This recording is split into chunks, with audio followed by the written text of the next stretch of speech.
Hi, I'm Samantha Anderson, Director of Communications for Newton Public Schools, and I'm here with Dr. Deb Ham, the superintendent, and we're here to give you another potential bond update. There has been a major change overnight.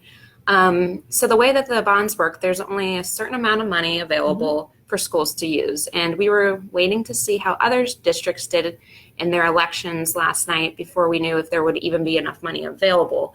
And a few districts did pass their bonds, so there isn't enough money available right now for us to go ahead and submit our proposal. However, it is kind of a waiting game because there will be a couple more elections in January that may free up some money, but we just don't know yet. So we're just trying to keep you informed in case that does become an opportunity. And then otherwise, we'll probably have to wait until July of next year to submit our proposals. So we just wanted to give you a quick update on the landscape before we went into the details. So first of all, Dr. Ham, we'll kind of go in the order of the way they discussed it and the way they went. So the first discussion was about the Newton High School and the changes there. Can you just kind of give me an update on what they decided? Well, there really weren't a lot of changes as far as the high school is concerned. They're going to move ahead with the CVT recommendation around remodeling the interior of the high school, the original footprint of the high school. So all of the areas that are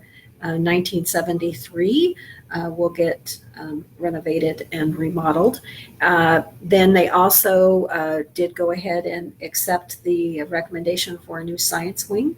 And so that will be built, and students will then be able to be moved from other classroom space into that classroom space, which will free up interior part of the school to be able to be remodeled. Because again, this is going to be happening at the same time that school is in session.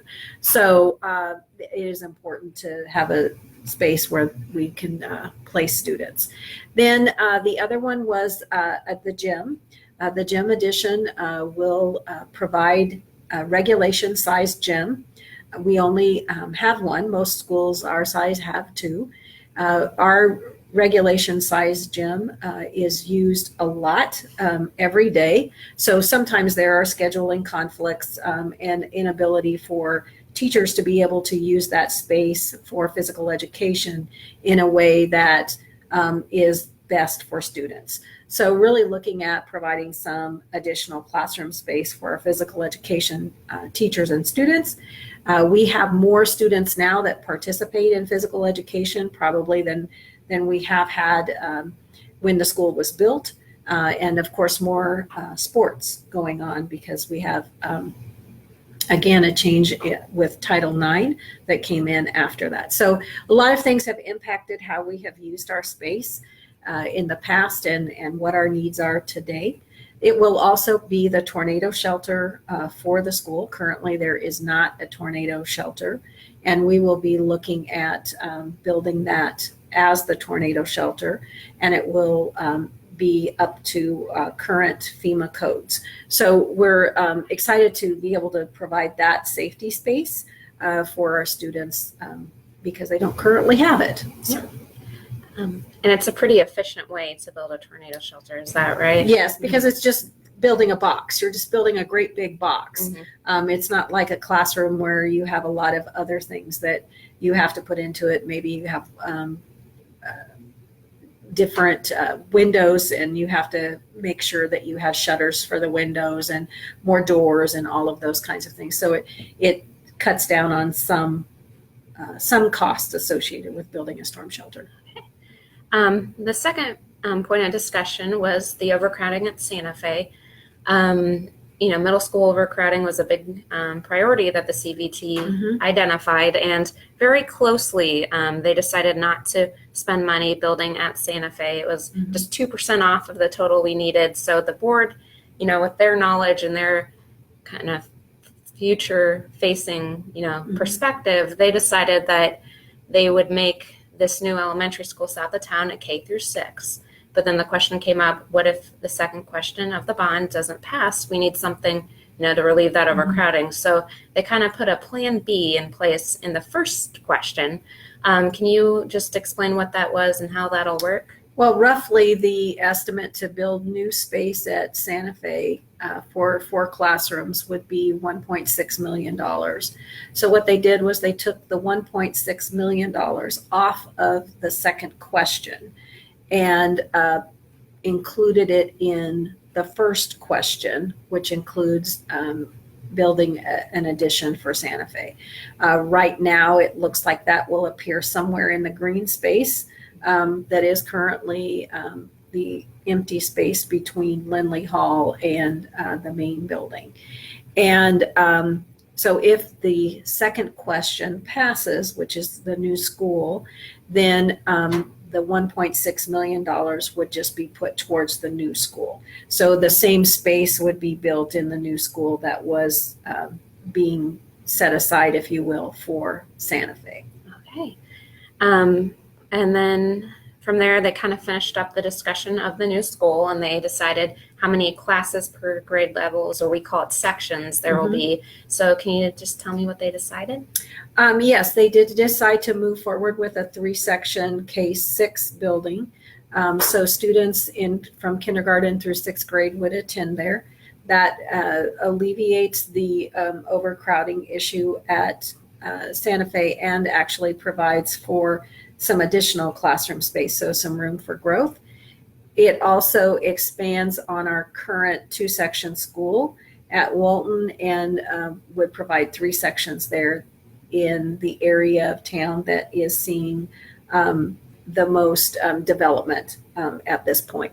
So moving forward, they would match the other schools because all of the other elementary schools in town have the capacity to be a 3-section school.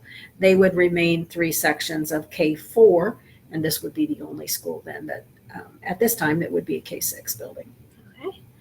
And then we went on to safety and security at Santa Fe and Chisholm, and we just go over, the changes there and how they'll be used in the school.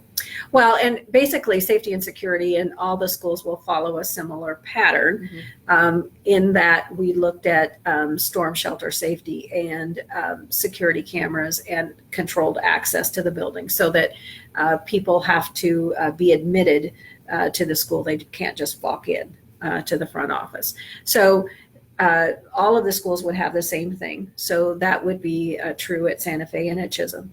At Chisholm, in order to deal with the overcrowding issue there also, new storm shelter space would be built, and that space would be built as classroom space, and that would allow for 4 additional classrooms and would help us in being able to provide additional classroom space for additional teachers and help us to be able to reduce the class size in the building. Okay. And then safety and security at the elementary schools are very similar. Is that Correct. Looking at controlled access in all of our buildings, improved security cameras and setups, both exterior and interior. And then with deferred maintenance, we were actually able to save a little bit of money. Can you explain how that happened? Right. The way that it was originally presented was that our construction firm and our architectural firm would be working on the design work and would actually do the whole process for us. We have determined that we could save about $1.5 million if we did a lot of that work ourselves. So we are going to be writing the specs and the bids and putting that out for bid. And then our staff will manage that part of the projects. And that, I think we kind of touched on all the different aspects of the potential bond. But one question that has come up, I've heard it, people have asked me is, what will we do with Walton in the meantime to make sure it's, safe for the students and until this new school could open? Right. Well, we will continue to monitor the situation there and have plans to make some improvements to the grading so that we can eliminate some of the water pooling that we have. Also, we will be using capital outlay funds for redoing the modular classroom space. So basically they'll strip it out and re-side it, re-drywall it, all of those things over the summer, so that it's a cleaner, safer space for kids come August. All right. Well, thank you so much for all the updates and letting everybody know what's going on. And just again, a reminder, the earliest we could potentially put in a bond would be January, but if there's no money available, we would have to probably wait till July.